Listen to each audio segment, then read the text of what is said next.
কামারপাড়া পদ্মাশা রুটে মিছিল করতেছে। তাদের গার্মেন্টসের বেতন দেয় 3 মাসে, তাই মিছিল করতেছে। ধরেন 4 ঘন্টা আমরা জামা আটকেছিলাম, তারপরে এখানে আসলাম, দেখি কাহিনী। এক ভাই আসলো, আসার পর বলতেছে যে আপনার যদি মানুষ মন নাই, এসব বলার পরে চলে গেছে। এই আর কি টুকটাক বিষয় নিয়ে এরকম মানুষের দুবাই থেকে হয়, এরকম তো ঠিক কিনা। আর কত কষ্ট করছে, সারা দিন রাস্তায় জ্যাম ছিল। বোঝানোর পর ওরা রাস্তা থেকে চলে গেছে।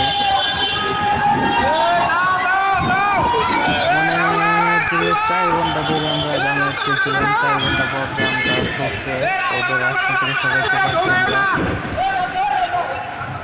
তারপর এখন আমার গাড়ি আসতেছে, গাড়িটা আসলে এখন চলে যাবো। রাস্তা পাকা হয়ে যাচ্ছে। মানে কি বলবো, মহিলা মানুষ হয়ে রাস্তায় নেমে গেছে। আমাদের কি একটা দিন খেয়েছিল দেখতে পাচ্ছেন। 4 ঘন্টা ধরে রাস্তা ব্লক করে রাখছে, বাড়াইতে পারতেছি না।